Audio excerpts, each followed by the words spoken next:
வடமாநில தொழிலாளர்கள் கல்வீச்சு சம்பவத்தில் ஈடுபட்டிருக்கிறார்கள். அதனால் போலீசார் தடியடி நடத்தியிருக்கிறார்கள். மேலும் விவரங்களை செய்தியாளர் பாஸ்கர் வழங்க கேட்கலாம். பாஸ்கர், வணக்கம். மேலும் தகவல்களை சொல்லுங்க.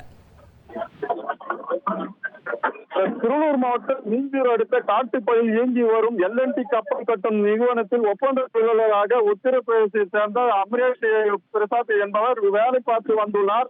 நேற்று இரவு அங்குள்ள வடமாநில தொழிலாளர்கள் தங்களுடைய குடியிருப்பில் வீட்டின் மாடியில் ஏறும்போது தவறி விழுந்து உயிரிழந்ததாக கூறப்படுகிறது.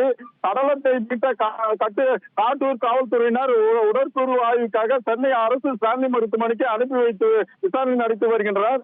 நள்ளிரவில் அங்கு விசாரணைக்கு வந்த காவல்துறையினர் மீது கற்களை வீசி வடமாநில தொழிலாளர்கள் ரகளில் ஈடுபட்டனர். இந்த நிலையில் வடமாநில தொழிலாளி உயிரிழந்தது குறித்து விசாரணை நடத்த வேண்டும் எனவும் அவர்களுக்கு இழப்பீடு வழங்க வேண்டும் என 1000க்கும் மேற்பட்ட வடமாநில தொழிலாளர்கள் போராட்டத்தில் ஈடுபட்டனர்.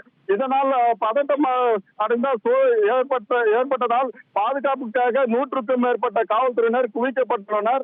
போராட்டத்தில் ஈடுபட்டவர்களிடம் காவல்துறை அதிகாரிகள் பேச்சுவார்த்தை நடத்திய போது அவர்கள் மீது வடமாநில தொழிலாளர்கள் கற்களை வீசி அட்டுழியத்தில் ஈடுபட்டு தொடர்ந்து பாதுகாப்பு தடுப்புகளை வைத்து 20க்கும் மேற்பட்ட போலீசாருக்கு காயம் ஏற்பட்டுள்ளது. தொடர்ந்து காவல்துறையினர் கண்ணீர் புகை வீசியும் தடியடி நடத்தியும் அவர்களை விரட்டி அடித்து வருகின்றனர். தொடர்ந்து குடியிருப்பு பகுதிக்குள் செல்ல மறுத்த அட்டூழியத்தில் ஈடுபட்ட வடமாநில தொழிலாளரை கூச்சல் எழுப்பினர்.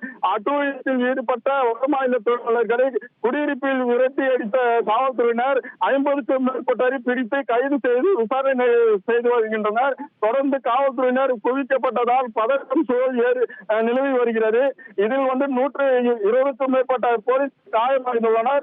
மேலும் செய்தியாளர்களும் காயமடைந்தது குறிப்பிடத்தக்கது. ட்ரெண்ட ஃப்ரெண்ட் ஆக்கிக்கோங்க. தந்தி டிவியின் சப்ஸ்கிரைபர்ஸ் அண்ட் ஃபாலோவர்ஸ் குடும்பத்துல நீங்களும் இணையுங்க.